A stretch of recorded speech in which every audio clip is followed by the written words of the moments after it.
तो ये कहानी की शुरुआत में हम अपने मेन कैरेक्टर सेबिल को देखते हैं। उसकी बातों से ऐसा लग रहा था कि वो अपनी याददाश्त भूल चुका है। और तभी एक लड़की उसके सामने आती है जिसके बाल सिल्वर जैसे चमक रहे थे और आंखें एकदम सेबिल जैसी, और वो उसे एक ऐसी दुनिया ले जाती है जो कि उसके लिए ही बनी हो। और अब हम सेबिल को सीधे 3 साल बाद देखते हैं जो अपनी इसी मेमोरी को याद कर रहा था। यहाँ पर हमें पता चलता है कि वो वेनियस रॉयल मैजिक एकेडमी में पढ़ता है। यहाँ बच्चे उसे एक ऐसे लड़के के रूप में जानते हैं जो हमेशा उदास सा रहता है और भगवान ही जाने कि वो ऐसा क्या सोचता रहता है। खैर फिलहाल वो सभी एक नोटिस देख रहे होते हैं जो कि उनके हेडमास्टर एल्बस की तरफ से है, और ये सेबिल के लिए एक समन है, यानी कि सेबिल को जल्द से जल्द हेडमास्टर से मिलना है। सबको लगता है कि सेबिल के मार्क्स सबसे खराब हैं, तो शायद हेडमास्टर उसे स्कूल से एक्सपेल करने वाले हैं। यहाँ पर हम एक लाल बाल वाली लड़की को नोटिस करते हैं। इधर सेबिल जब हेडमास्टर के पास जा रहा होता है कि तभी उनके दरवाजे के पास वो एक लड़की को चिल्लाते हुए सुनता है जो कि एक विच है और वो हेडमास्टर से मिलना चाहती थी, पर हेडमास्टर दरवाजा ही खोल नहीं रहे थे, जिससे ये लड़की गुस्से से उछलने लगती है। फिर सेबिल को देखकर उसे लगता है कि कुछ हेल्प मांगने को वो आया है, पर सेबिल बताता है कि उसे हेडमास्टर ने समन करके बुलाया है। ये सुनकर वो लड़की सेबिल को जल्दी से अंदर चलने को कहती है ताकि वो भी उसके पीछे पीछे अंदर जा सके, पर सेबिल मना करता है उसकी हेल्प करने को, क्योंकि अगर वो उसे अंदर ले गया तो हेडमास्टर उसे डांटेंगे। ये सुनकर वो लड़की कुछ मैजिकल मूव्स करके अपना ये वॉन्ड सेबिल के गले पर रख देती है, इस उम्मीद में कि सेबिल उससे डरेगा और हेडमास्टर भी अपने स्टूडेंट की जान बचाने के लिए बाहर आ ही जाएंगे। वहाँ पर हेडमास्टर तो नहीं आते, लेकिन उनका एक सर्वेंट हॉल्डेम उसे रोकने आ जाता है और वो बड़े आराम से उसका ये वॉन्ड दूर फेंक देता है। ये देखकर ये लड़की रोने ही लगती है। तभी वो दरवाजा खुलता है और वहाँ से एक और लड़की निकलती है, और यही होती है इस एकेडमी की हेडमास्टर एल्बस, जो इस लड़की को देखकर हैरान थी। और यहाँ पर हमें इस रोतलू लड़की का नाम भी पता चलता है जो कि होता है लूक्स। अब जब ये सारे ऑफिस में एक साथ बैठे होते हैं तो एल्बस बताती है कि वो सेबिल को एक स्पेशल ट्रेनिंग देने वाली है। वो बताती है कि 5 साल पहले तक चर्चेज और विचेस एक वॉर में थे, तो सेबिल कहता है कि उसने सुना है कि अभी भी वो सब साउथ हंटिंग करते हैं। एल्बस पूछती है कि वो वेनियस में अब हंटिंग क्यों नहीं करते, तो सेबिल कहता है कि जो 10 साल पहले जंग हुई थी उसी की वजह से। इविल सॉर्सरर नंबर 13 ने 10 साल पहले वेनियस में सभी को मैजिक सिखाया और एक जंग शुरू कर दी ताकि वो फिर से इस दुनिया में विचेस का राज ला सके। एल्बस उसे बताती है कि उस सॉर्सरर को उसी ने मारा था। नंबर 13 का मकसद भले गलत था, लेकिन उसके इस कदम से मैजिक दुनिया भर में मशहूर हो गया और लोगों का नजरिया भी विचेस के लिए बदल गया। वैसे तो मैजिक सीखने में बहुत समय लग सकता है, पर नंबर 13 ने ही सिखाया कि किसी के पास अगर टैलेंट हो तो वो कुछ ही सालों में मैजिक में माहिर हो सकता है, और इसीलिए उसने ये एकेडमी खोली जिसमें उसे 4 साल लग गए, जिससे अब वेनियस में तो मैजिक बहुत आम सी चीज हो गई है। पर साउथ में अब भी लोग मैजिक के रियल पावर से अनजान हैं। वो लोग अभी भी विचेस को गलत समझते हैं, इसीलिए अब वो साउथ में विचेस के लिए एक गांव बसाना चाहती है और वो चाहती है कि सेबिल उधर एक मेज के रूप में मदद करे। और अगर 3 साल में सेबिल वहाँ अपनी काबिलियत साबित ना कर सका तो वो अपना सारा मैजिक भूल जाएगा और उसकी इस एकेडमी से रिलेटेड सारी मेमोरीज भी भुला दी जाएगी। ये सब सुनकर लुक्स बोल पड़ती है कि वो भी इस प्लान में उनकी मदद करेगी, पर एल्बस मना कर देती है। ये सुनकर लुक्स कहती है कि यानी वो अब आराम से घर जा सकती है, क्योंकि उनके कॉन्ट्रैक्ट के अकॉर्डिंग अगर एल्बस ने उसकी जॉब चेंज की तो वो वापस जाने के लिए फ्री है। ये सुन एल्बस को गुस्सा आ जाता और वो बोलती है कि इसीलिए उसे विचेस के साथ काम करना पसंद नहीं है। सारी विचेस सेल्फिश होती है और बस अपना काम निकलवाना जानती है। लुक्स बताती है कि उसने बताया है कि उसे ग्रीमोरे ऑफ जीरो पढ़ना है। असल में ये एक बहुत ही पावरफुल बुक है, इसमें इस पूरी दुनिया को खत्म करने की शक्ति है। एल्बस बताती है कि वो ग्रीमोरे फॉरबिडन है, उसे पढ़ने की इजाजत किसी को नहीं, लेकिन लुक्स के जिद के कारण वो उसे ग्रीमोरे ऑफ जीरो की राइटर मुड ब्लैक विच से मिलवा सकती है, पर उन्हें पहचानना उसकी जिम्मेदारी होगी। पर लुक्स तो इतने में ही खुश है। अब वो सेबिल के साथ साउथ की ओर बढ़ती है, तभी उन्हें वही लाल बालों वाली लड़की जिसका नाम हॉर्थ है वो उन्हें ज्वाइन करती है। वो बताती है कि वो 4th ईयर में है और वो भी उनके साथ जाने वाली, और साथ ही कूडो भी। उसके साथ 2 और लोग भी थे जो ट्रेनिंग विलेज तक उनके साथ रहेंगे। कूडो यहाँ पर पहले ही सेबिल को वार्न कर देता है कि अगर उसे इस सफर के लिए डर लग रहा है तो पहले ही मना कर दे, पर सेबिल पीछे हटने से मना करता है। इसी बीच हॉर्थ की नजर एक मिस्टीरियस से लड़के पर पड़ती है, पर वो किसी को इस बारे में बताती नहीं। फिर ये तीनों साथ में लंच करने लगते हैं। हॉर्थ तो ये देखकर हैरान थी कि लुक्स अपने स्टाफ को भी खाना खिला रही है। लुक्स बताती है कि उसका स्टाफ बहुत ही स्पेशल है, जो कोई भी इसे टच करता है वो उसकी सारी मैजिकल पावर्स एब्जॉर्ब कर लेता है और कईयों की जान लेने की भी ताकत रखता है ये। तो हॉर्थ पूछती है कि फिर उसे इसको टच करने से कुछ क्यों नहीं होता, तो लुक्स बताती है क्योंकि उसने स्टाफ के साथ पैक्ट कर रखा है। और अब ये लोग आगे बढ़ते हैं। सेबिल को यहाँ एक वैगन पे ट्रेवल करने की वजह से मोशन सिकनेस ही हो जाती है, तो वो लोग रास्ते में रुकते हैं और हॉर्थ सेबिल को हील करने के लिए अपनी सॉल्व का इस्तेमाल करती है। सेबिल उसकी इन स्किल से इम्प्रेस होकर उसकी काफी तारीफ करता है, क्योंकि हॉर्थ एक प्रोडिजी है और उसके मार्क भी बहुत है और वो इतनी अच्छी भी है। हॉर्थ कहती है कि वो इतनी भी खास नहीं है, उसे बस सबसे अच्छे से पेश आना आता है जो वो स्माइल करके करती है। अगर वो भी स्माइल करेगा तो बाकी लोग उसे भी अच्छा समझेंगे। फिर वो उससे एकेडमी में आने की वजह पूछती है तो सेबिल बताता है कि उसे यहाँ आने से पहले का कुछ भी याद नहीं। उसे ये भी नहीं याद कि उसने यहाँ कोई एंट्रेंस एग्जाम दिया भी था या नहीं, और अगर उसे यहाँ से एक्सपेल कर दिया गया तो उसके पास यहाँ की मेमोरीज भी नहीं बचेगी। इसलिए उसके पास एक मेज बनने के अलावा कोई और रास्ता नहीं, पर वो तो अपना मैजिक भी ढंग से कंट्रोल नहीं कर सकता है। इसी बीच लोक्स भी उन्हें ज्वाइन करती है। सेबिल आगे बताता है कि वो 3 साल से मैजिक प्रैक्टिस कर रहा है, पर तब भी वो बस कुछ बेसिक मैजिक ही जानता है। तो लोक्स उसे एडवाइस देती है कि वो मैजिक पूरी तरह से छोड़ ही दे, वरना उसका इस तरह से इस वर्ल्ड में सरवाइव कर पाना मुश्किल है।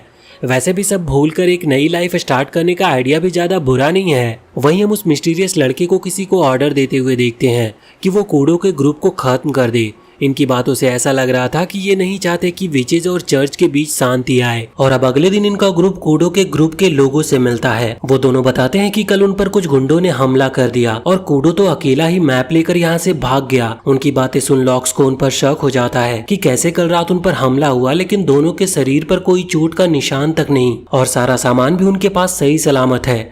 गुंडों को अगर किसी को टारगेट करना चाहिए था तो वो इन दोनों को भी करता, पर उनकी बातों से लग रहा है कि वो गुंडे कूडो के पीछे थे।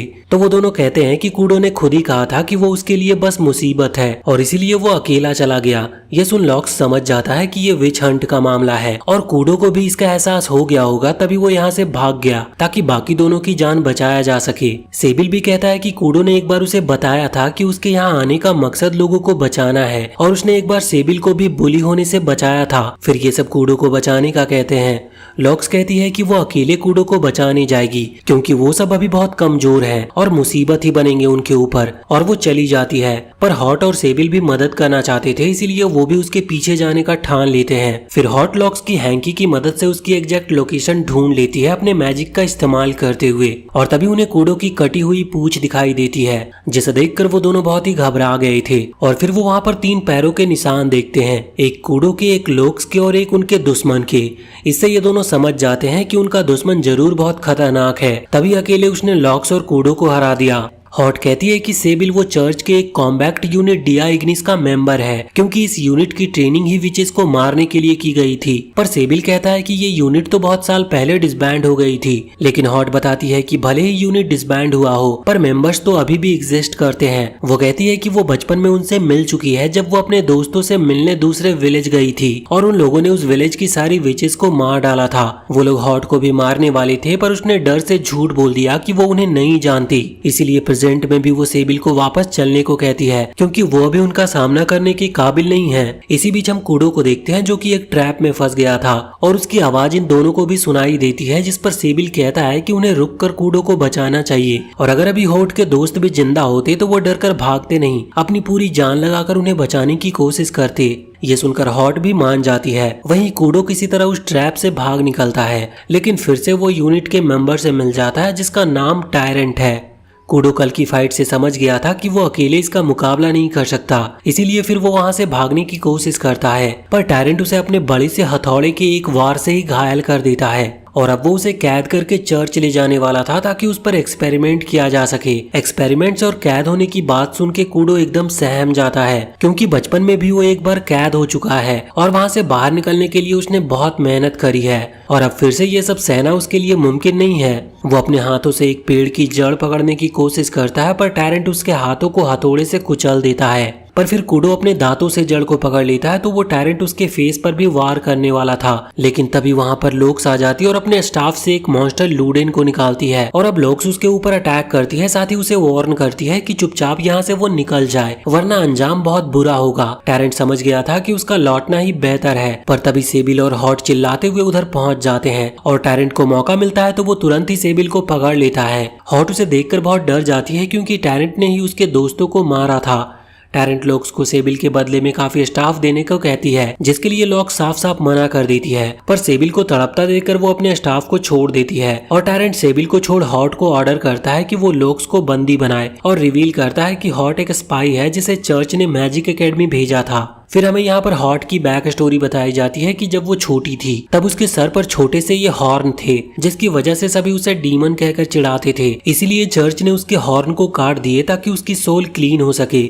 फिर उसे स्पाई बनाकर मैजिक एकेडमी भेज दिया गया, पर यहाँ पर आकर उसका मन मैजिक में ही ज्यादा लग गया और वो ज्यादा से ज्यादा मैजिक सीखना चाहती थी और फिर उसे ये स्पेशल ट्रेनिंग का मौका मिला। और यहाँ पर मैं बता दूं कि चर्च मैजिक और मैजिक करने वालों के खिलाफ है, क्योंकि उनका मकसद ही मैजिक को खत्म करना है। इसीलिए हॉट ने मैजिक का रास्ता अपनाकर चर्च के साथ बगावत की। और स्टार्टिंग में हमने वो जो मिस्टीरियस लड़का देखा था वो असल में चर्च का ही मेंबर था। वो समझ गई थी कि इस ट्रिप में कुछ गड़बड़ी होने वाली है, इसलिए उसने अपने खाने में हल्का सा पॉइजन मिला दिया था ताकि उसकी बीमार पड़ने से ट्रिप कैंसिल हो जाए। पर वो खाना सेबिल ने ही खा लिया, जिससे उसकी तबीयत खराब हो गई और उनकी ट्रिप भी कैंसिल नहीं हुई। और अब बात यहाँ तक बढ़ गई है।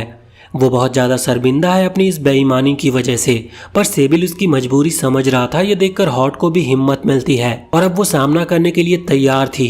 वो तुरंत मैजिक से हेल फायर समन करती है टैरेंट पर अटैक करने को, पर टैरेंट अपने मैजिकल ब्लैंकेट को सील्ड बनाकर खुद को आसानी से बचा लेता है। फिर वो हॉट को मारने के लिए आगे बढ़ता है। वहीं सेबिल को लग रहा था कि लुक्स को उसका स्टाफ मानो उसे पुकार रही हो और वो भी स्टाफ के मैजिक के आगोश में आ गया। फिर वो तुरंत स्टाफ उठा लेता है, जिससे बहुत सारा ब्लैक ऑरा सा निकलता है और अचानक ही सेबिल बेहोश हो जाता है और थोड़ी देर बाद उसकी आंख खुलती है तो टैरेंट वहाँ मौजूद नहीं था और लॉक्स उसे डांटने लगती है स्टाफ का यूज करने के लिए। और फिर वो कूडो को भी डांट लगाती है उसकी बात ना मानने के लिए और हॉट को भी कहती है कि उसकी मैजिक स्किल्स बहुत अच्छी है, बस वो इनका इस्तेमाल किसी गलत चीज के लिए ना करे। और फिर अपने स्टाफ को सेबिल पर अपना मैजिक यूज करने के लिए अपने एज पनिशमेंट वो स्टाफ को एक दिन के लिए सील कर देती है। फिर सेबिल पूछता है कि वो आखिर जिंदा कैसे है।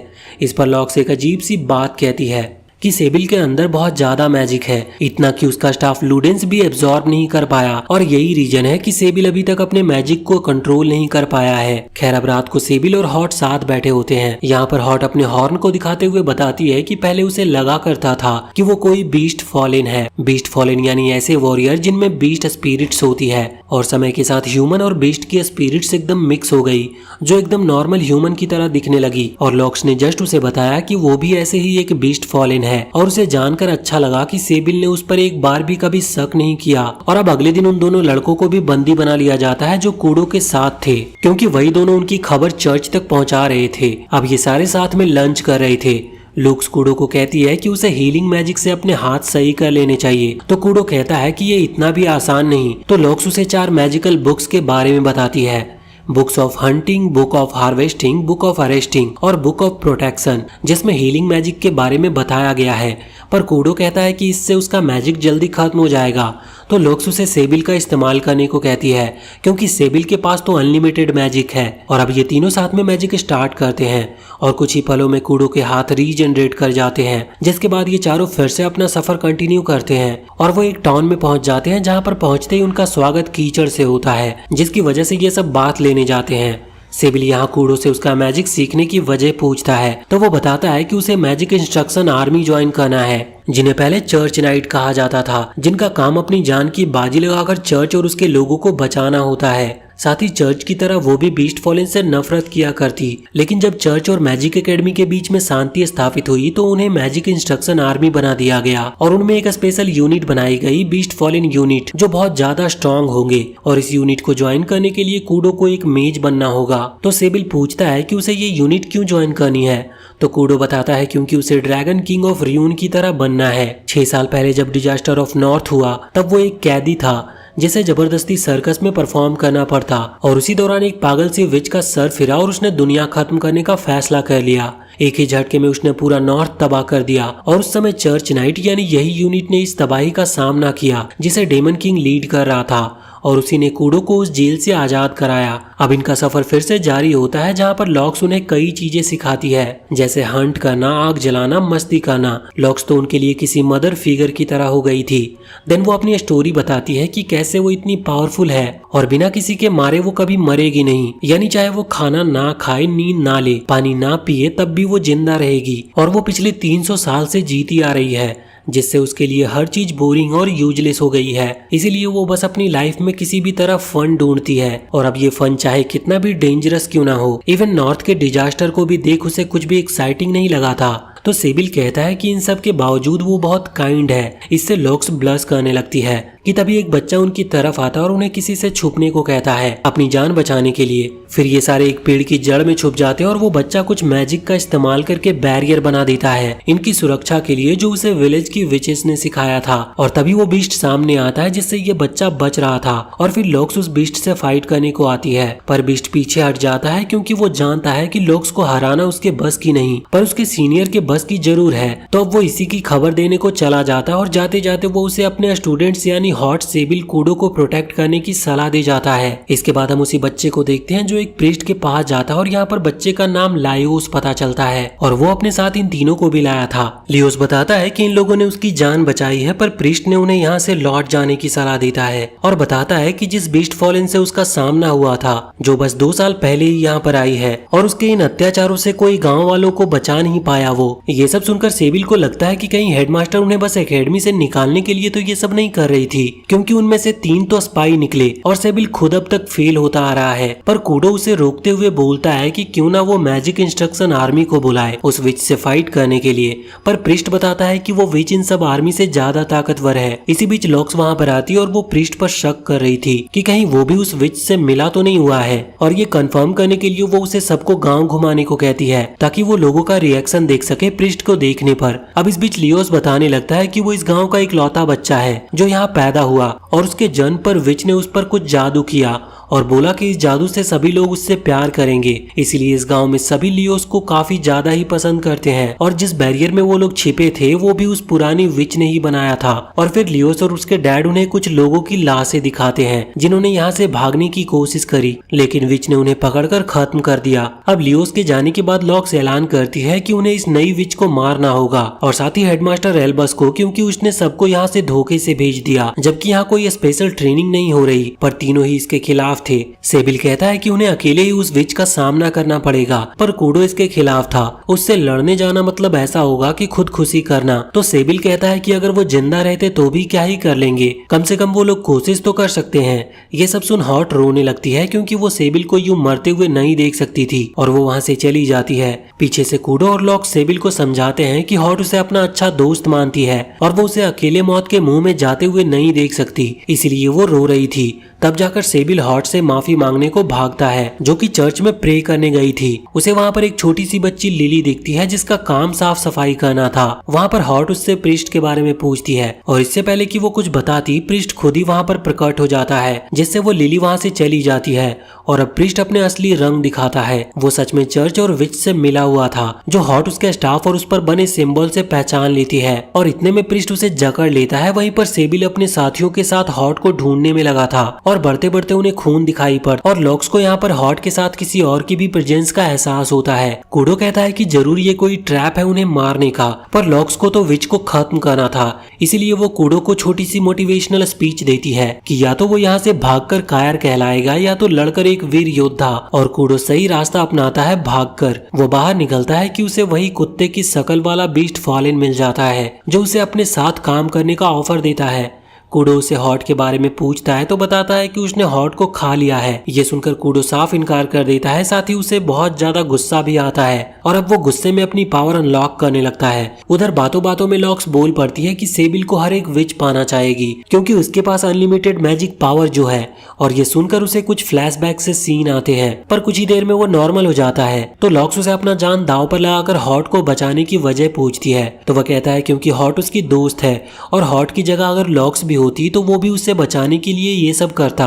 तभी अचानक से एक डोर ओपन होता है और उसमें सेबिल और लॉक्स का स्टाफ अपने आप ही खींचा जाने लगता है, और प्रिस्ट तुरंत ही लॉक्स पर वार करके उसे नीचे गिरा देता है। और साथ ही वहाँ पर वही लड़की आती है जिसे हमने एकदम स्टार्टिंग में सेबिल के साथ देखा था। सेबिल भी उसे देखकर पहचान जाता है। विच उसे अपने पास बुलाने लगती है, और वो लुक्स को दूर फेंक कर बताती है कि उसने हॉट को भी मरवा दिया है, और बताती है कि ये सब उसने उसी के लिए किया है। पर सेबिल उसके पास जाने से इनकार कर देता है क्योंकि उसे अब नए दोस्त मिल गए हैं, और वो उनके साथ नई यादों को बनाकर बहुत खुश है। इसीलिए वो सबको बचाने के लिए एक पावरफुल मैजिक करने वाला था, लेकिन तभी अचानक से लॉक्स उसे किस कर लेती है, जिससे उसकी पावर वापस आ जाती है। अब लॉक्स खुद ही मैजिक परफॉर्म करती है, लेकिन विच तो तुरंत ही उसकी मैजिक को काट देती है और बताती है कि वही जीरो है, मड ब्लैक विच, वही जीरो जिसकी बुक लॉक्स ढूंढ रही है और वही उस बुक की ऑथर है। और अब सेबिल को समझ आता है कि एल्बस ने झूठ नहीं कहा था, वो सच में लॉक्स को ग्रिमोरे ऑफ जीरो की ऑथर से मिलवाने वाली थी।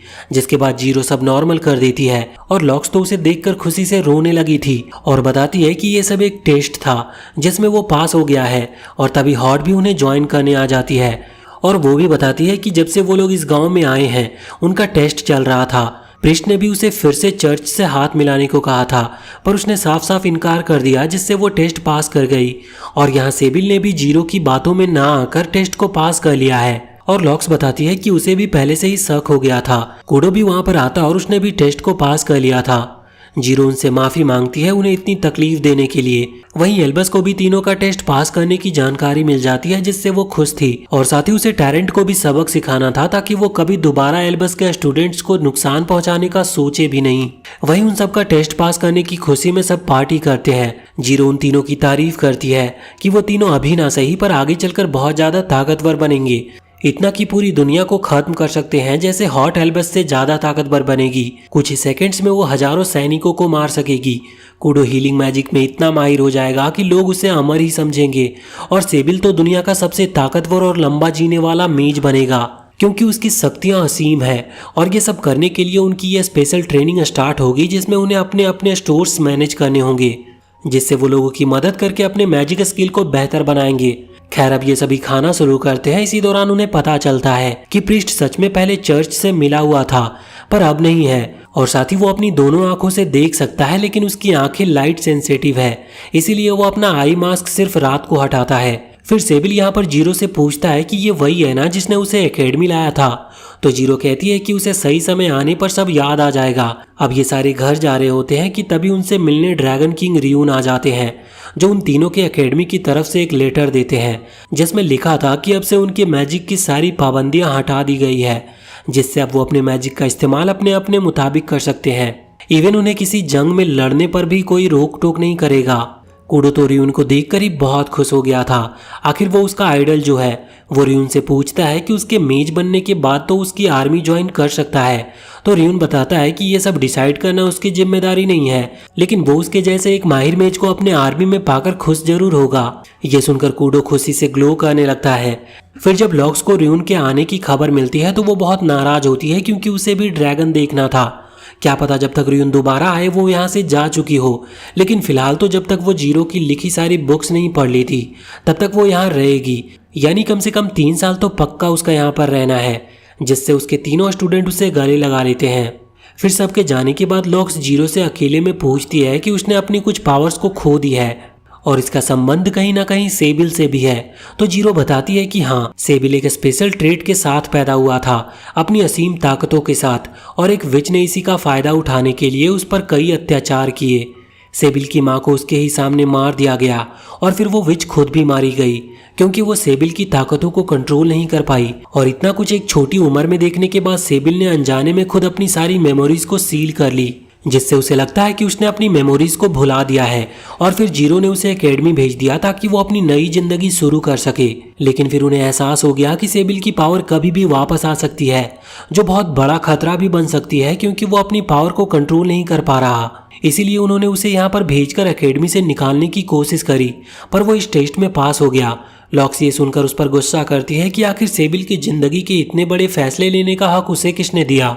तो जीरो बताती है कि सेबिल उसके भाई का बेटा है, यानी सेबिल 13 का बेटा है, वही 13 जिसका सपना था कि इस दुनिया पर विचेस का राज हो, और उसी ने जीरो से ग्रिमोरे ऑफ जीरो चुराकर पूरे वेनियास किंगडम में लड़ाई करवाई, यानी डिजास्टर ऑफ नॉर्थ उसी की देन थी। और ये वही इविल सॉर्सरर है जिसकी कहानी शुरुआत में एल्बस ने सेबिल को सुनाई थी। और अब हम सीधे 2 महीने बाद इन सबको साथ में देखते हैं, और इन तीनों ने अपना एक स्टोर खोल लिया है जहां कूडो अपने हीलिंग मैजिक से लोगों को ठीक करता है, हॉट लोगों की अलग अलग कामों में मदद करती है, और सेबिल अपना मैजिक ट्रांसफर कर लोगों की मदद करता है। इसी तरह हॉट और कूडो निकल जाते हैं बाहर अपना काम करने, पर सेबिल को जरूरत ही नहीं पड़ती बाहर जाने की, तो वो अपने स्टोर में ही पड़ा रहता है और ऐसे ही एक दिन लॉक्स उससे मिलने आती है और गुस्सा करती है कि वो बाहर क्यों नहीं निकलता। तो सेबिल कहता है कि वो स्टोर पर काम करता है ना, जैसे साफ सफाई, कपड़े धोना, क्योंकि ये सब उसकी जिम्मेदारी है। तो लॉक्स को याद आता है कि जीरो ने बताया था कि उस विच ने सेबिल पर अत्याचार करने के साथ साथ उसे अपना स्लेव या नौकर बनाकर रखा था,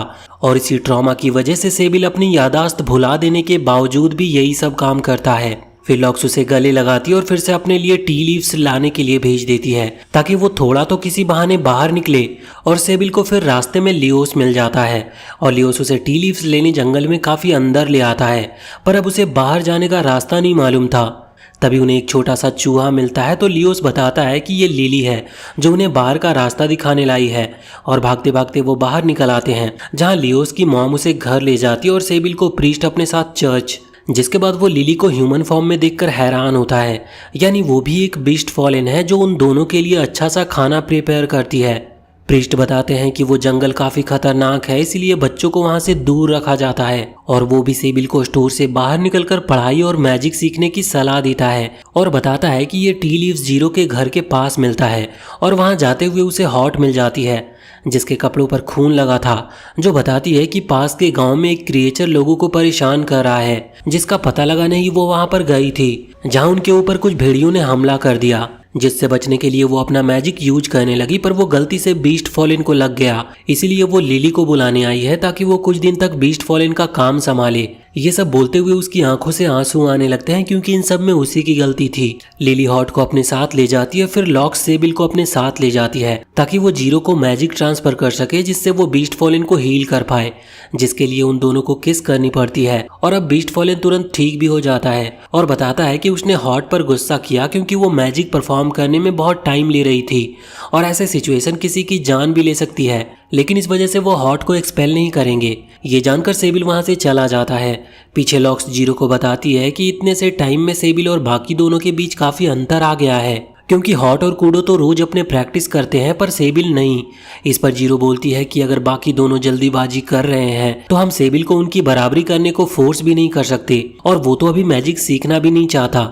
उसे लग रहा है कि उसका बस हॉट और कूडो की मैजिक ट्रांसफर कर मदद करना ही काफी है। लॉक्स का कहना था कि ऐसा करके सेबिल बस अपने पोटेंशियल को वेस्ट कर रहा है, जिसके बाद वो अकेले में जीरो से पूछती है कि वो चाहती तो सेबिल से काफी सारी मैजिक पावर ले सकती है, पर उसने ऐसा किया क्यों नहीं, जबकि उसकी पावर कम होती जा रही है, और अगर ऐसा ही चलता रहा तो वो बहुत जल्द बूढ़ी होकर मर जाएगी। जिस पर जीरो कहती है कि उसे इससे कोई प्रॉब्लम नहीं, उसके लिए अकेले मरने से बेटर है कि अपने लव्ड वन के साथ मरे। लॉक्स काफी हैरान थी क्योंकि उसने कभी इस नजरिए से सोचा ही नहीं था। वहीं हम एल्बस के बीस्ट फॉलन को टायरेंट के साथ विलेज की ओर बढ़ते हुए देखते हैं, और अब अगली सुबह ये तीनों लॉक्स के कहने पर जीरो से मिलने जाते हैं, जहां जीरो उन्हें बताती है कि उसकी ज्यादातर बुक्स नॉर्थ की फॉरबिडन लाइब्रेरी में है, और नाम की तरह वो लाइब्रेरी एकदम सीक्रेट रखी गई है, और उनके वहां पर जाने के लिए जीरो उन्हें एक स्पेशल ट्रेनिंग देगी।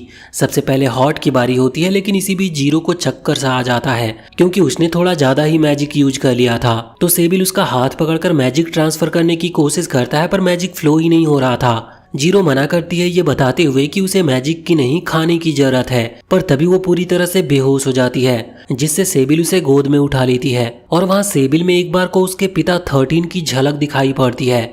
होश आने पर जीरो बताती है कि वो इस तरह से सेबिल की सारी पावर भी एब्जॉर्ब कर सकती है, यानी वो एक तरह से एक दूसरे के दुश्मन की तरह हैं। खैर फिर सेबिल बताता है कि उसने उसके लाइब्रेरी से ये हर्ब्स की बुक ली है क्योंकि लॉक्स ने उसे जंगल से कुछ हर्ब्स इकट्ठा करने को कहा था। तो जीरो कहती है कि सेबिल को उस बुक की राइटिंग समझ नहीं आएगी क्योंकि ऐसे बुक इसी तरह से लिखी जाती है ताकि हर कोई इन्हें समझकर इनका गलत इस्तेमाल ना कर ले, लेकिन ये बुक फिर भी काफी आसान तरीके से लिखी गई है क्योंकि इसे एक सॉर्सरर ने लिखा है, और वो बता देती है कि ये बुक उसके पिता ने लिखी है। जिसके बाद सेबिल उसी किताब और लियोस के साथ जंगल जाता है हर्ब्स कलेक्ट करने के लिए, लेकिन इस दौरान उसके दिमाग में जीरो की कई बातें घूम रही थी। उसने कहा था कि उसे यहाँ रहकर मेज बनने के लिए एक अपना अलग स्टोर खोलना चाहिए, और अगर उसे मैजिक सीखकर मेज नहीं बनना तो इस विलेज में उसके लिए सीखने को कुछ भी नहीं, और यहाँ वो मैजिक सीखने का फैसला लेता है और लियोस भी उसका सपोर्ट करता है। तभी अचानक से सेबिल को एक घंटे की आवाज़ सुनाई देती है और उसे किसी खतरे का एहसास होता है, और वो अपने साथ लियोस को अलर्ट होने को कहता है। लेकिन अचानक से एक मॉन्स्टर उनके ऊपर हमला करता है अपने कांटों से।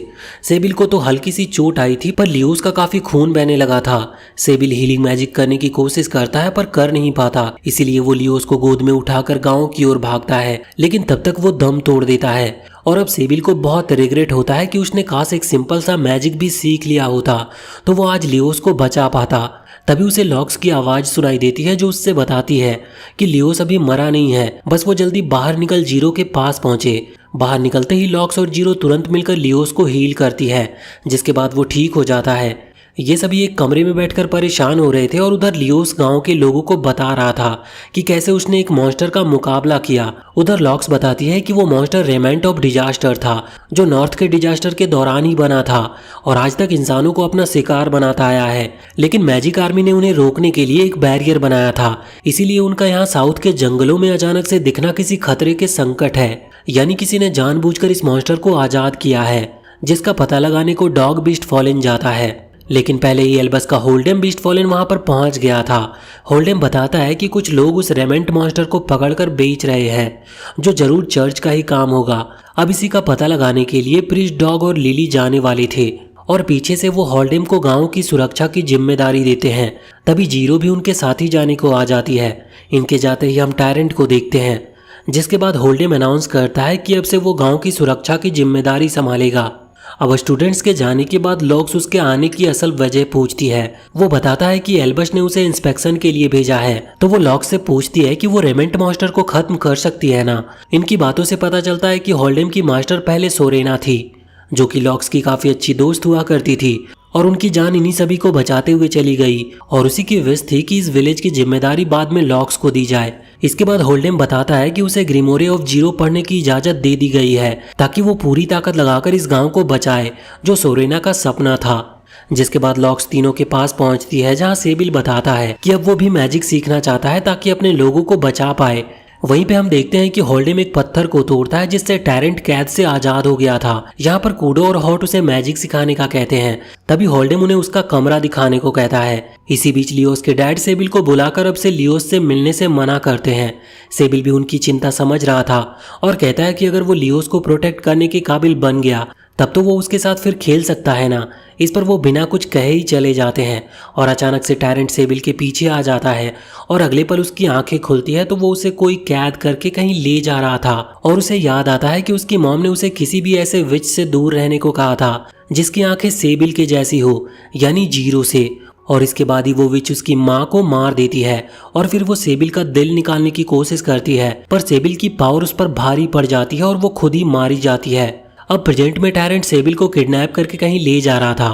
तभी कूडो और हॉट भी उसे बचाने को पहुंच जाते हैं और लॉक्स को एक आदमी बड़ी खराब हालत में दिखता है, मानो उसको मधुमक्खियों ने काट खाया हो, और वो उसे लेकर होल्डेम के पास पहुंचती है, जिसे कूडो और हॉट ने मैजिक से सुला दिया था क्योंकि वो उन्हें सेबिल को बचाने से रोक रहा था। पर यहाँ लॉक्स समझ गई थी कि ये सब होल्डेम की ही करामत है। वो यहाँ पर बच्चों को टेस्ट करने आया था, इसलिए वो टैरेंट को अपने साथ लाया, जबकि होल्डेम का असल मकसद सेबिल को नुकसान पहुंचाना है क्योंकि उसके पिता 13 की वजह से उसके मास्टर सोरेना की जान गई थी। ये लॉक्स भी समझ गई थी। वहां पर टैरेंट ने तीनों को बुरा हाल कर दिया था, लेकिन इसी वक्त वहां पर प्रीस्ट पहुंच जाता और यहाँ फर्स्ट टाइम वो अपनी आंखें रिवील करता है और फिर जीरो, लॉक्स, होल्डेम भी वहां पर पहुंचते हैं। यहाँ पर लॉक्स सबको बताती है कि होल्डेम यहाँ एल्बस के ऑर्डर पर टैरेंट को लेकर आया था ताकि वो देख सके कि ये तीनों अकेले खुद को प्रोटेक्ट कर भी पाते हैं या नहीं।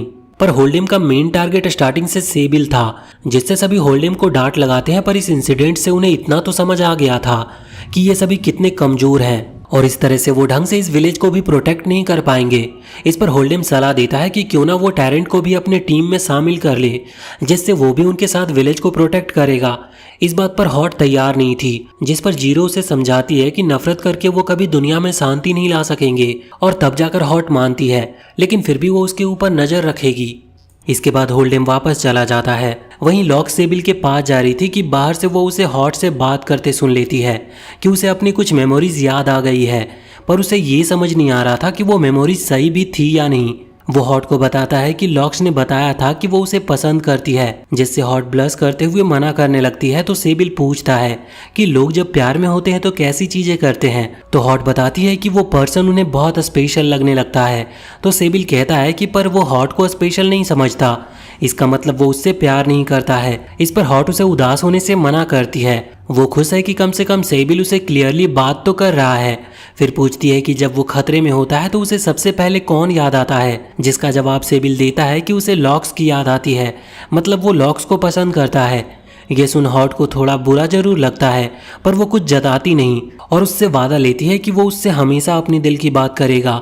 इसके बदले सेबिल उसे अपना मैजिक ट्रांसफर कर सकता है। सेबिल वही करने वाला था कि उसे अपनी मेमोरीज याद आ जाती है कि कैसे वो विच उसके मैजिक के ओवरडोज से मर गई और कहीं सेम हॉट के साथ ना हो जाए। इस डर से वो तुरंत ही वहां से चला जाता है। वहीं हम लॉक्स को देखते हैं जिसने सेबिल की ये सारी बातें सुन ली थी, पर वो फैसला करती है कि वो इन फीलिंग्स को इग्नोर करेगी। पर तभी हॉट आकर यही बात उसे बता देती है कि सेबिल उसे लाइक करता है और उसे डर है कि कहीं ये जानने के बाद लॉक्स उन्हें छोड़कर चली ना जाए।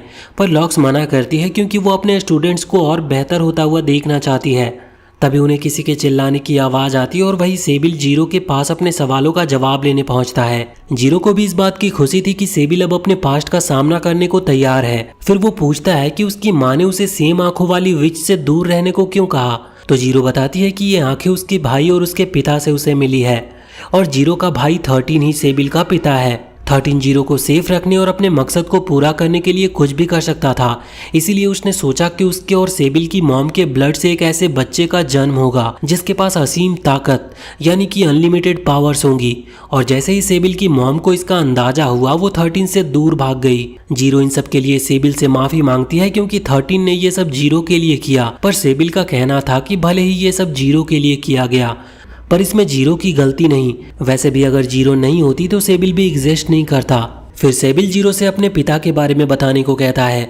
जीरो बताती है कि 13 बहुत ज़्यादा प्रैक्टिकल था, वो ज़रूरत पड़ने पर अपने दुश्मन से भी हाथ मिला सकता था और उसके हद से ज़्यादा इलॉजिकल होने की वजह से उसने एक ऐसा पाप कर दिया कि कभी उसका प्रायश्चित नहीं किया जा सकता। उसने विचेज के राज के लिए कितने ही मासूमों को मार डाला और इतिहास के पन्नों में उसका नाम इविल सॉर्सरर के नाम से दर्ज हो गया। ये सब सुनने के बाद सेबिल समझ जाता है कि उसे क्या बनना है। वो बताता है कि अब वो भी मैजिक सीखेगा, लेकिन अपने मैजिक ट्रांसफर करने की जॉब भी नहीं छोड़ेगा। जिस बीच वो काफी गलती करेगा पर जीरो संभाल लेगी। फिर जीरो उसे अपने दोनों हाथ पकड़कर मैजिक सर्कल बनाने को कहती है जिससे वो अपने मैजिक के फ्लो को कंट्रोल कर सकेगा। तभी उन्हें कूडो के चिल्लाने की आवाज आती है पर जीरो सेबिल को अपना ध्यान यहाँ लगाने को कहता है। उधर हम देखते हैं कि रात को लॉक्स जिस आदमी को उठा ले आई थी वो होश में आकर सब पर हमला कर रहा था। उसने कूडो को बुरी तरह से घायल कर दिया है। टैरेंट उसे पकड़ रखा है पर टैरेंट के पकड़ से आजाद होते ही वो लड़का लॉक्स पर अटैक कर देता है, पर लॉक्स उसे आराम से अपने स्टाफ की मदद से हैंडल कर लेती है। सभी को लग रहा था कि ये लड़का जरूर चर्च के ऑर्डर पर काम कर रहा है कि तभी वहां पर लेडी हार्टफुल आती है, ये बोलते हुए कि ये जरूरी नहीं कि चर्च का हर इंसान बुरा हो। वो बताती है कि वो दोनों पेशेंट के लिए लंच लाई है, यानी टैरेंट और उसी लड़के के लिए। लॉक्स कहती है कि चर्च ने इस लड़के को चारे की तरह यहाँ भेजा है, ये देखने के लिए कि इस लड़के के हमले करने के बावजूद ये सभी क्या उसे छोड़ेंगे या मार देंगे। ये सुन कूडो तुरंत ही कह पड़ता है कि पर उसे इस लड़के से कोई हमदर्दी नहीं, पर लॉक्स कहती है कि हमने यहाँ पर हमदर्दी की बात तो की नहीं। इसका मतलब कूडो को सच में उसके लिए हमदर्दी हो रही है। तभी टैरेंट खड़े खड़े खाना खाने लगता है तो हार्टफुल उसे मैनर के साथ खाने को कहती है। तो टैरेंट कहता है कि उसे मैनर का क्या करना जब उसका काम लोगों को मारना है। तो ये सुनकर हॉट उसे टोकती है कि उसका काम अब लोगों को मारना नहीं, उन्हें प्रोटेक्ट करना है। तो हार्टफुल कहती है कि जब टैरेंट को यहाँ के लोगों को प्रोटेक्ट ही करना है तो उसे गाँव के बारे में पता होना चाहिए, इसीलिए वो उसे गांव घुमाने को कहती है। टैरेंट कहता है कि हार्टफुल को उससे डरना चाहिए क्योंकि वो एक मर्डरर है और वो उसका गला दबाने लगता है।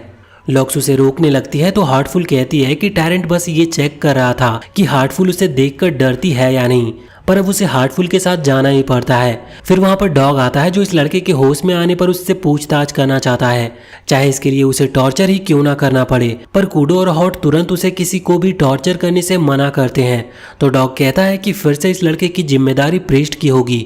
हॉट को लगता है कि प्रीस्ट वायलेंस नहीं करेगा, पर प्रीस्ट उसकी सोच से उल्टा है। प्रीस्ट आते ही पहचान जाता है कि वो लड़का जागा है और उन सब की बातें सुन रहा है, जिस पर वो लड़का फिर से हमला करने के लिए उठता है, पर प्रीस्ट उसे धक्का मारकर उसी के ऊपर बैठ जाता है और फिर वो लॉक्स से अंधेरा करने को कहता है ताकि वो अपना आई मास्क को निकाल सके। और अब वो अपनी पूछताछ शुरू करता है। वो लड़का जवाब ना भी देता है तो भी प्रीस्ट उसके हाव भाव से समझ जा रहा था। उसे पता चल जाता है कि ये लड़का ही रेमेंट मॉन्स्टर के साथ यहाँ पर आया है और उसे चर्च के आगे के प्लान के बारे में भी नहीं बताया गया है और साथ ही ये ऑर्डर्स मिले हैं कि अगर वो पकड़ा गया तो वो वापस नहीं आ सकता। इन सब बातों से उन्हें ज़्यादा कुछ तो नहीं पता चला, पर इतना समझ आ गया कि चर्च अब पूरे फॉर्म में उनसे मुकाबला करने वाला है और हो सकता है कि उस लड़के की तरह उन्होंने और भी बच्चों का ब्रेन वॉश करा हो और ये भी हो सकता है कि उन्होंने आगे की अपनी चालें भी प्लान कर ली हो। इसीलिए फिलहाल के लिए लड़का यहीं पर रहेगा। ये सारी बातें बाहर से हॉट सुन रही थी। उसे बुरा लगता है कि सारे बड़े लोग अकेले फैसला ले रहे हैं, जैसे उसकी यहाँ कोई वैल्यू नहीं। जाते हुए वो टैरेंट को बच्चों के साथ खेलते देखती है। वो बच्चों के साथ मछली पकड़ने का जाल बना रहा था और कल वो सभी मछली पकड़ने के लिए जाएंगे। ये सुन हॉट को डर लगता है कि कहीं टैरेंट मौके का फ़ायदा ना उठाए, इसलिए वो भी साथ चलने को कहती है। वहीं कूडो ऑर्डर पर उस लड़के को कहीं ले जा रहा था। उस लड़के को लग रहा था कि उसे मारने को ले जाया जा रहा है और वो खुश था कि इस तरह से उसका नाम इतिहास में अमर हो जाएगा, क्योंकि उसने बुराई को खत्म करने में चर्च की मदद की। तो कूडो गुस्से से पूछता है कि उसके लिए बुराई क्या है। तो वो लड़का कहता है कि विचेज और बीस्ट फॉलेन। फिर कूडो उसे खाने को ले आया था और वो लड़का भी पेट भर के खाना खाता है, जो उसे काफ़ी पसंद आया था। और वो लिली को थैंक्स करता है, ये जानते हुए भी कि वो एक बीस्ट फॉलेन है, यानी कि उसका हृदय परिवर्तन हो रहा है। और कूडो के पूछने पर वो अपना नाम भी बताता है। उसका नाम कैडी होता है। और अब कैडी को एहसास हो रहा है कि वो जो अब तक सोचता जानता आया है वो सब झूठ था। ये लोग बुरे नहीं हैं। कूडो फिर सेबिल के पास जाता है, जो अब धीरे धीरे अपना मैजिक कंट्रोल करना सीख रहा है। वो मैजिक से डिफरेंट शेप्स बनाने लगा है। फिर वो लॉक्स से हेल्प मांगता है ताकि वो अपनी पावर आजमा कर देख सके, पर वो अचानक से उसे आई लव यू भी कह देता है। यहाँ तक कि वो उससे शादी करने को कहता है, जिससे लॉक्स ब्लश करने लगती है। उसे समझ ही नहीं आता कि वो क्या रिएक्ट करे। वहीं कैडी को सपने आ रहे थे कि कैसे चर्च ने उसकी दर्दनाक ट्रेनिंग की और उसकी तरह कितने और बच्चों को सिखाया गया कि विचेज बुरी होती है। उनकी वजह से उन लोगों ने अपने पेरेंट्स को खोया। पर अगली सुबह सभी बच्चे और हॉट उसे अपने साथ मछली पकड़ने ले जाते हैं। कैडी हॉट और कूडो से पूछता है कि आखिर वो टैरेंट जैसे गद्दार पर भरोसा कर कैसे सकते हैं। तो हॉट बताती है कि वो भी चर्च से ही यहाँ पर आई थी। किसी पर विश्वास करना आसान नहीं होता, लोगों का विश्वास जीतना होता है। वो कैडी से वादा लेती है कि वो किसी मासूम और निर्बल को नहीं मारेगा और इसके बदले वो वादा करते हैं कि वो लोग उसे नहीं मारेंगे। वहीं सेबिल लॉक्स को बताता है कि उसे लॉक्स के साथ एक मैजिक पोशन को टेस्ट करना है, जिसे उसने जीरो की बुक पढ़कर बनाया है। वो बताता है कि वो एक ऐसा पोशन बनाना चाहता है जिससे मैजिक ट्रांसफ़र किया जा सके। फिर वो उस पोशन को लॉक्स के स्टाफ को पिलाते हैं और लॉक्स बताती है कि सच में उसका स्टाफ ने मैजिक गेन किया है, पर थोड़ा ज़्यादा ही। तो सेबिल कहता है कि फिर उसे और अलग अलग पोशंस बनाना है। जाते जाते वो लॉक्स की तारीफ कर जाता है, क्योंकि हॉट ने उसे ऐसा करने को कहा था। इसी बीच हम टैरेंट का भी पास्ट देखते हैं। उसे बचपन से अलग अलग ट्रैप बनाना पसंद था, पर उसके पिता उसे इस चीज़ के लिए बहुत मारते थे। और फिर बड़े होकर उसे एक आदमी ने इंसानों के लिए खतरनाक ट्रैप्स बनाने को कहा, ताकि उनसे वो अपने कैदियों को टॉर्चर करके मार सके। और उसके बाद उसने अनगिनत खतरनाक ट्रैप्स बनाए, जिन्हें देख किसी का भी दिल सहम जाए। और आज वो इन बच्चों के साथ अपने ट्रैप से मछली पकड़ रहा है। फिर वो हार्टफुल से पूछता है कि उसके परिवार को भी विचेज ने खत्म कर दिया, तो वो इन विचेज के साथ कैसे जी रही है। तो वो समझाती है कि एक विच की वजह से वो सारी विचेज को बुरा नहीं समझ सकती। जैसे अगर कोई हंटर उसके बच्चे को मारेगा तो वो भी एक हंटर बन जाएगी, पर एक ऐसे हंटर जो बच्चों को मारे बिना हंट करे। उनकी बातचीत से हॉट को अंदाजा हो जाता है कि टैरेंट हार्टफुल को पसंद करता है और इस बात पर वो कोई सफाई भी नहीं देता। तभी सब नोटिस करते हैं कि कैडी की तबीयत कुछ खराब हो रही है। वो अजीब सा बर्ताव करने लगा था और अचानक से ही उसका पेट फाड़कर एक मॉन्स्टर बाहर निकलता है। टैरेंट उसका सामना करने जाता है, पर वो मॉन्स्टर उससे कई गुना ज़्यादा ताकतवर था। वो एक ही झटके में टैरेंट का हाथ काट देता है। हॉट उस मॉन्स्टर को सुलाने की कोशिश करती है, पर उस पर कोई मैजिक काम नहीं कर रहा था, क्योंकि कैडी होश में ही नहीं है। टैरेंट समझ जाता है कि जरूर कैडी एक से ज़्यादा रेमेंट मॉन्स्टर अपने अंदर लाया था। वो तुरंत सभी बच्चों को यहाँ से ले जाने को बोलता है। फिर वो अकेले मॉन्स्टर को रोकने की कोशिश करता है। यहाँ पर हॉट अपना मैजिक परफॉर्म करती है और कूडो उन्हें साथ के साथ हील कर रहा था। हॉट को लगता है कि उसने एक पल के लिए कैडी को लॉक कर लिया है, पर कैडी वहाँ से भी बाहर निकल आता है। टैरेंट फिर उसे पकड़कर हॉट को कैडी को मारने को कहता है, पर हॉट को अपना वादा याद आता है कि वो कैडी को नहीं मारेंगे। कूडो भी समझ गया था, इसीलिए वो तुरंत ही उसे अपनी पूंछ काट कर देता है, ताकि दोनों साथ में उसे मारे और हॉट अकेले गिल्टी ना फील करे। टैरेंट को लगता है कि हॉट अब उसे भी मार देगी, पर हॉट सिर्फ कैडी पर वार करती है और कूडो तुरंत टैरेंट को हील करने में लग जाता है। पर वो नोटिस करते हैं कि वो मॉन्स्टर जलने के बाद और छोटे छोटे कीड़े जैसे मॉन्स्टर में तब्दील हो जाता है। तो कूडो और हॉट टैरेंट को साथ लेकर भागने की कोशिश करते हैं, पर टैरेंट समझ गया था कि वो इस तरह से इन दोनों पर बस एक बोझ है, इसीलिए वो उन्हें लेकर खुद से दोनों को कवर कर देता है। पर सही समय पर लॉक्स अपने लूडेन से उन सारे मॉन्स्टर को खत्म कर देती है। फिर हम चर्च की सेना को गांव की ओर बढ़ते हुए देखते हैं। लिली अपने चूहे साथियों की मदद से उन पर हमला करती है ताकि वो थोड़ी देर उन्हें रोक सके, और तभी वो एक ट्रैप पर पैर रख देते हैं जिससे वो ट्रैप उन सब के हाथ पैर काट देता है और वहां पर बारिश शुरू हो जाती है जिससे उन सब के सारे कपड़े और कवच जल जाते हैं। सेना समझ जाती है कि ये सब करके विचेस उनके ऊपर दया कर रही है, उनका लौट जाना ही बेहतर है। फिर हम अपने हीरोज को देखते हैं जो ये सारी प्लानिंग कर रहे थे, लेकिन एक और सेना उन सैनिकों से आगे बढ़ रही है। वो सेना बीस्ट फॉलन की थी और साथ ही उन्हें डेमंस ने पोजेस कर रखा था, जिसका मतलब वो सेना बहुत पावरफुल है, यानी अब उनसे असली जंग लड़नी होगी। फिर प्रीस्ट आकर बताता है कि उन लोगों ने लिली को भी कैद कर लिया है और ये सेना लिली को उसके दोस्तों के सामने खत्म करने वाली है। पर इतने में प्रीस्ट वहां पर आकर लिली को बचा लेता है और उस मॉन्स्टर का हाथ काट देता है जिससे वो रीजनरेट भी नहीं कर पा रहा था, क्योंकि उस प्रीस्ट के वेपन में विचेज के साथ साथ चर्च का भी अंश था। पर फिर भी वो डेमन अपना हाथ रीजनरेट कर लेता है और उसके बाकी के मॉन्स्टर भी अब डॉग भी प्रीस्ट की मदद के लिए आ जाते हैं। दोनों मिलकर मॉन्स्टर का सफाया करते हैं। वहीं दूसरी सेना को टैरेंट ने अपने ट्रैप में फंसा लिया था और फिर जीरो के ऑर्डर पर कूडो, हॉट, सेबिल, टैरेंट सभी उन बीस्ट फॉलन पर हमला करते हैं।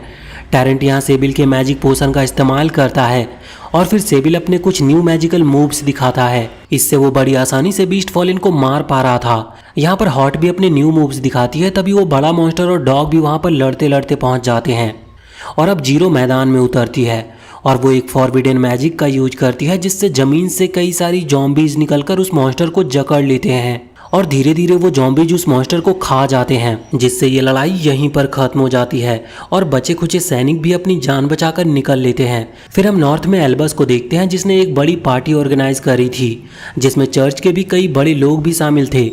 पर तभी वहां पर रेमेंट मॉन्स्टर आ जाते हैं और वो सभी चर्च के बिशप को प्रोटेक्ट करते हुए मॉन्स्टर पर मैजिक कास्ट करते हैं, पर इससे उल्टा वो मॉन्स्टर्स और तेजी से लोगों को खाने लगते हैं। इसी बीच हम एक बिशप एडेमोर को देखते हैं जो बाकी के बिशप्स को अपने साइड आने को कहता है जिससे वो एल्बस के खिलाफ हो जाएंगे।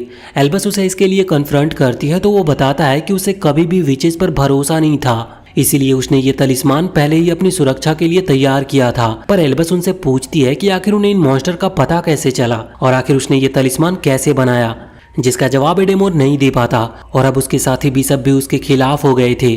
फिर ये सारे मॉन्स्टर अब सिर्फ एडेमोर को खाने लगते हैं। वो चिल्लाने लगता है कि उसके पास तो तलिस्मान भी है, तो उसके साथ ये क्यों हो रहा है। और अब आती है लॉक्स जो उन सारे मॉन्स्टर को खत्म कर देती है और उस एडेमोर की सच्चाई सामने लाती है कि इन मॉन्स्टर को एडेमोर ने ही मासूम फार्मर की बॉडी में डाला और जब कोई मॉन्स्टर आज़ाद होता है तो वो सारा ब्लेम विचेस पर डाल देता है। फिर वो एक बॉल दिखाती है जो उसे कैडी के पेट से मिला था। वो एडेमोर को इसे खाने को कहती है पर वो तो इस बॉल को देखकर ही घबरा जाता है। लॉक्स बताती है कि ये बॉल एक मॉन्स्टर का बीज जैसा है जो एक्टिवेट होते ही भूख से किसी को भी खा सकता है। फिर वो जबरदस्ती उस बॉल को एडेमोर को खिला देती है। इससे एडेमोर को कुछ नहीं होता क्योंकि ये बॉल नकली था। फिर कुछ समय के बाद इन तीनों के ग्रेजुएट होने का समय आ जाता है। कूडो बताता है कि अब वो मैजिक आर्मी ज्वाइन करेगा। सेबिल अपनी मैजिक पर रिसर्च करना जारी रखेगा और हॉट एल्बस से कोई जॉब देने को कहती है, तो एल्बस तीनों की पसंद के हिसाब से जॉब्स देती है जिसके लिए उन्हें फिर से ट्रेनिंग विलेज जाना था। यहाँ पर जीरो सेबिल को उसके पिता की मोमेंटो बुक देती है। सेबिल उसे देखकर तुरंत पहचान जाता है कि यह बुक उसके पिता ने ही लिखी है क्योंकि उसमें 13 और जीरो के नाम सीक्रेटली मेंशन थे। फिर सभी ट्रेनिंग विलेज से भी विदा होते हैं और अब उन्हें अपनी एक्चुअल जॉब के लिए जाना था जो था फॉरबिडन लाइब्रेरी से रेमेनेंट मॉन्स्टर के बारे में रिसर्च करने का, ताकि वो जड़ से उन्हें खत्म कर सके। सेबिल कहता है कि वो बहुत खुश है ग्रेजुएशन के बाद भी हॉट और कूडो के साथ होकर, और अचानक उसकी तबीयत खराब हो जाती है जैसे पिछले बार नए सफ़र की शुरुआत में हुआ था। और इसी के साथ एक सफ़र खत्म होता है तो एक शुरू होती है और यहीं पर ये एनीमे की सीरीज एंड होती है। तो वीडियो अगर पसंद आई हो तो चैनल को सब्सक्राइब करके बेल आइकन जरूर दबा लें और कमेंट सेक्शन में हमें बताएं कि आपको ये वीडियो कैसी लगी।